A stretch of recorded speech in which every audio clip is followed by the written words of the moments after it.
Vamos lá, alunos, vamos corrigir, fazer a nossa correção do nosso PET final. É um PET final avaliativo que contempla a carga horária complementar do nosso ano letivo, que tem que corresponder à matriz curricular, e também ele é avaliativo no sentido de avaliar todo o nosso processo pedagógico aí dos nossos alunos durante esse período de ranking.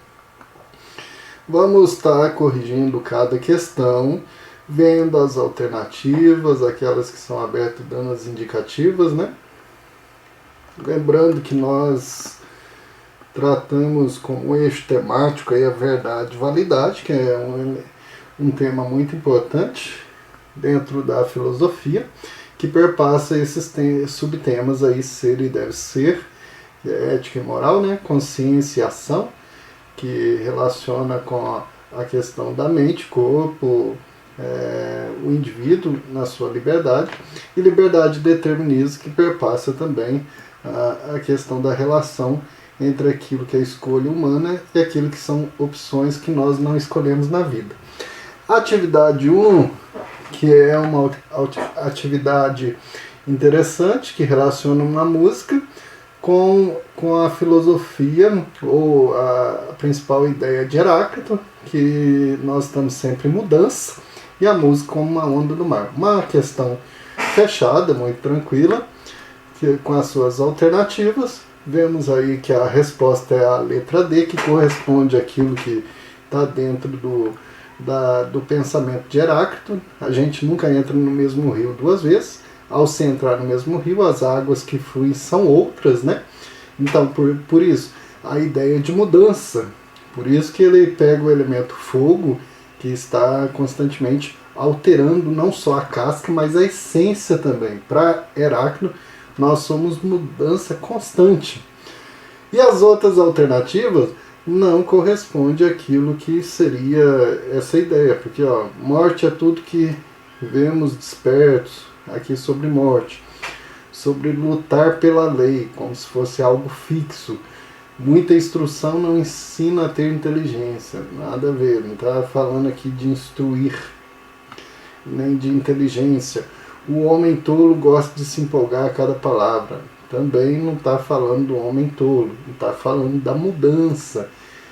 Por isso que é como uma onda do mar, né? Tudo que já se foi, um dia já foi um dia, tudo passa, né? Então, constantemente mudando. De fato, tanto a canção de Lulu quanto o pensamento de Heráclito realçam a mutabilidade, de mudança, de mutável. Tudo muda. Quando a gente vê imutabilidade, imutável é que não muda. Mas nesse contexto aqui, tudo muda. O constante fluxo de transformação em que tudo está imerso. Vamos lá na questão 2.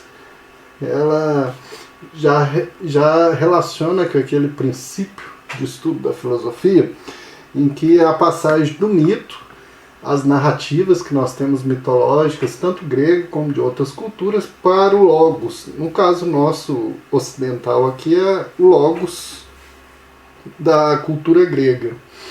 Empédocles, essa narrativa aqui, então, fala de forma muito clara a questão do nascimento, de uma forma mais racional, né?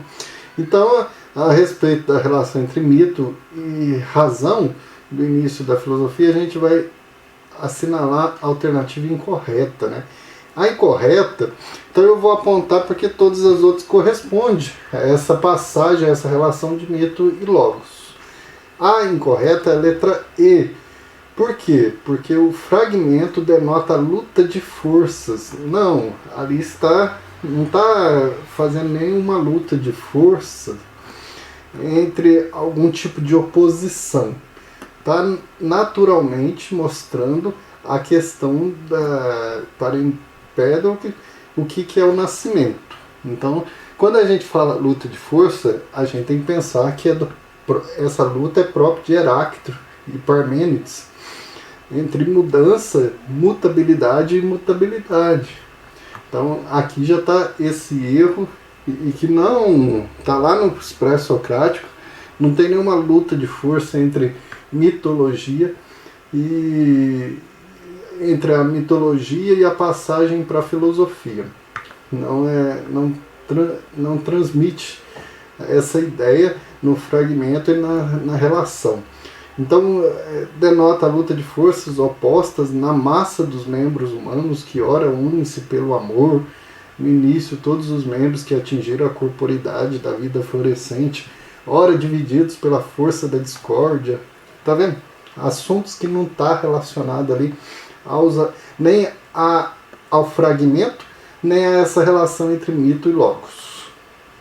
A número 3 já é aberta, então é uma questão pessoal, mas eu citei 2 momentos aqui, porque a filosofia é sempre dinâmica e ela corresponde às transformações da nossa atualidade. Se a gente pensar até mesmo em Hegel, né, que retoma o sentido da coruja, por que a coruja como símbolo, a coruja como relembrando a deusa da Minerva, né, que ela sempre sai ao alvorecer, ao pôr do sol, porque tem esse sentido da filosofia analisar. Ela não prevê o que vai acontecer, ela analisa aquilo que aconteceu. Então, diante de transformações, acontecimentos atuais, quais que a gente poderia citar que exigem uma nova construção, um novo jeito de pensar não só as relações humanas, mas as questões filosóficas.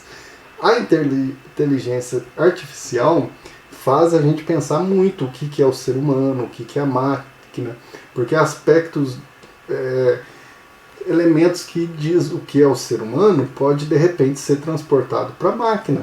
Então o que nos faz diferenciar de ser humano? Faz pensar em questões da participação na máquina, na vida humana, faz nos questionar as implicações éticas, morais, de privacidade e até de segurança nós como indivíduos. A relação humana não importa? O que é o ser humano então? Qual que é a importância do ser humano? Se de repente nós temos uma máquina que vai fazer todos os aspectos quando a gente age igual uma máquina, um animal. E aí? A política e as redes sociais que nós temos aí, principalmente as fake news. A internet num todo, né? Política é a vida em sociedade. Política não é aqueles sujeitos engravatados no Senado, lá no Congresso, né? Mas é sim o direito de todos, ou a violação da informação, quando a gente trata aí de fake news na nossa relação da rede.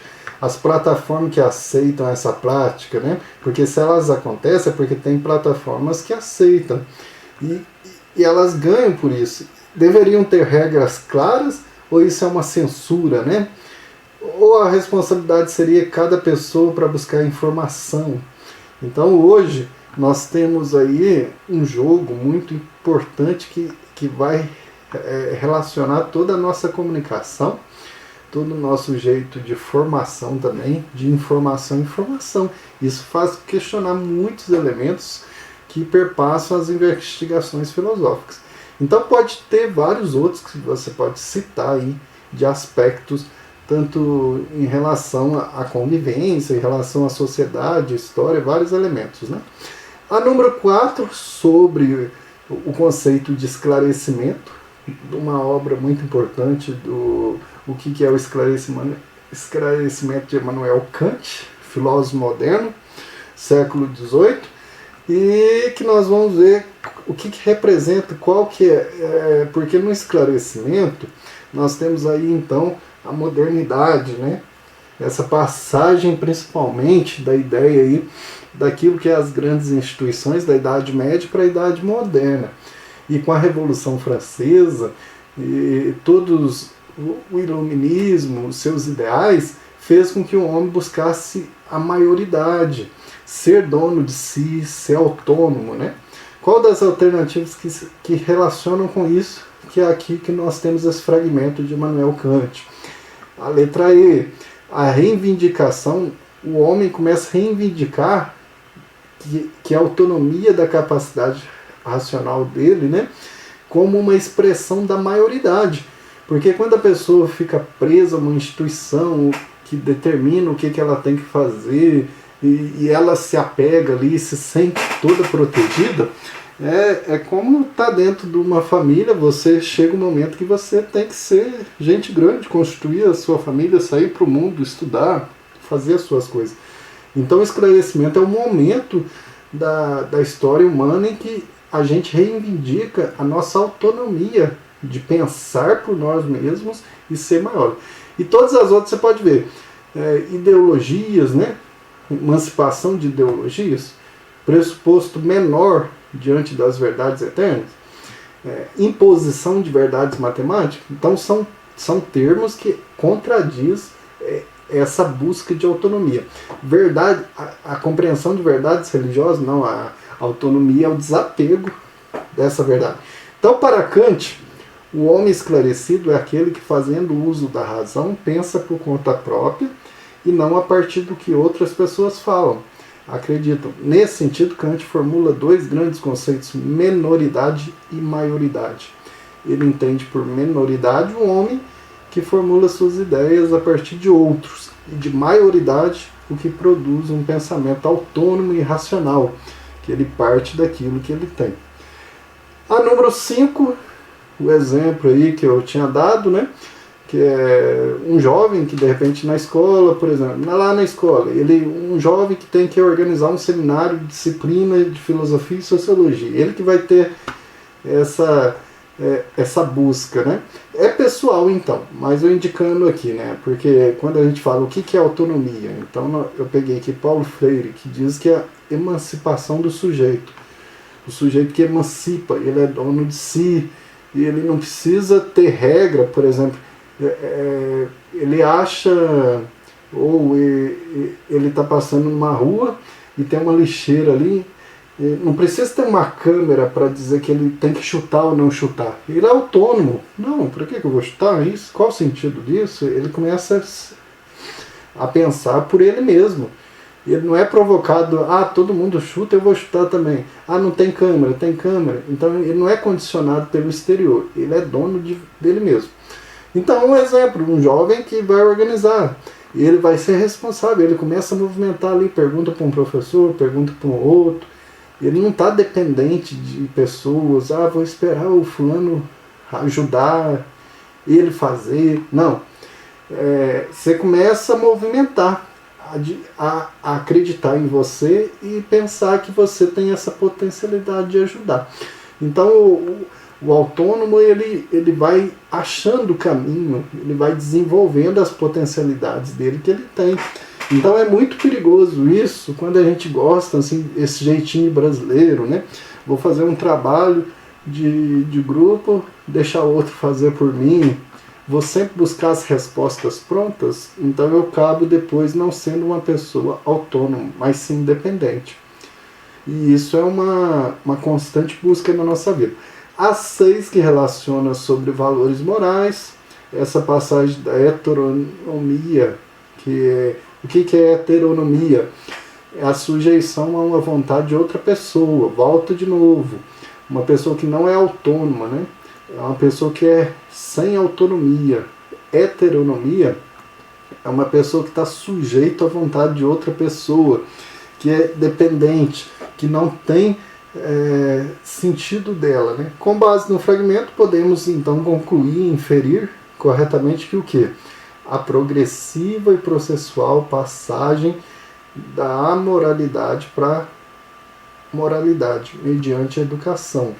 Então a pessoa, a gente viu aqui no fragmento, ao ler aqui, se você ler com atenção, você vai perceber que ninguém nasce moral ou com valores. Isso é uma construção, é uma progressiva e processual, de processo. Você vai passando do ser sem moral. Ser sem moral não é uma pessoa ruim, não. É uma pessoa que não tem valores, não tem princípios, não tem direcionamentos, projetos para a moralidade. Isso mediante a educação. E outras coisas assim, as outras alternativas não tem nada a ver, né? Porque a naturalidade, a natural cidadania do ser humano não é natural. A cidadania vai construindo com a vida. Você não nasceu cidadão já. O natural egoísmo e individualismo também você não... Você tem aspectos egoístas no início, quando você é mais novo, que são aspectos naturais de certa maneira, mas assim, egoísmo individualista também a gente vai construindo com a socialização, né?